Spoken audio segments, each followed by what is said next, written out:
আসলে এখানে এই ইফতারের খাবারগুলো সর্বতই ভালো ভালো হয়। আমি গতকালকেও নিয়ে গেছি, আর এটা আমার ফ্রেন্ডেরই দোকান বলা চলে। তো গতকাল নিয়ে গিয়ে খেয়েছি।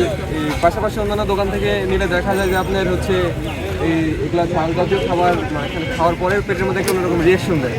তো আমি গতকালকে এটা মানে আমার বন্ধুদের খাবার নিয়ে যাওয়ার পরে খাওয়ার পরে আমি মানে ইফতারের পরে আমি অবজার্ভ করে দেখছি, তো তেমন পেটের মধ্যে কোনো রিয়েকশনটা দেয় নাই বা খারাপ কোনো মানে রিয়েকশন আসে নাই।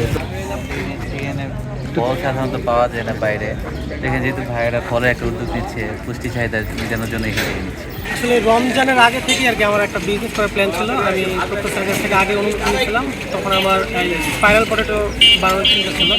তো আনফর্চুনেটলি সেটা করা হয় নাই। তবে রমজান মাসে হঠাৎ চিন্তা আসলো যে ব্যতিক্রমে কী করা যায় আসলে। সেই চিন্তা থেকে আমি চিন্তা করলাম যে আমাদের ঢাকায় হচ্ছে এরকম ফল, অনেক প্রকারের ফল অল্প করে আর কি একজনের প্যাকেজ তৈরি করে।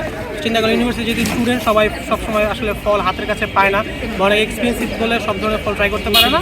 এজন্য আমি একজনের প্যাকেজ করবো যেন ইজিলি তারা জিনিসটা আর কি গ্রহণ করতে পারে। অর্ধেক পরিচিত অর্ধেক অপরিচিত সব মিলে গেলে সব ঠিকঠাক ভালো ছিল। আমরা চাচ্ছিলাম যে রোজার সময় আমরা যাতে নিজেরা ছাত্রছাত্রীরা কিছু করতে পারি, আর সেই জন্য ভাই আমরা নিজ থেকে এই দুটো নিয়ে যে আমরা রোজার মাসে নিজেরা ঘরোয়াভাবে কিছু ইফতারি বানাবো, এটা ক্যাম্পাসে বিক্রি করবো। আমরা বেগুনি বিক্রি করছি, আলুর চপ বিক্রি করছি, ডালের বড়া, পেঁয়াজু, তারপর ছোলা, এবং আমরা ঝালপুরে বিক্রি করছি। পুরি তো আমরা নিজেরা বানাই। এটা কি আপনাদের মানে রোজার পরও কি চালিয়ে যাওয়ার প্ল্যান আছে নাকি? আমাদের বেচা কেনা ভালো হইতেছে, তো যদি আমরা এখানে পাই তাহলে আমাদের পরবর্তী পরিকল্পনা আছে।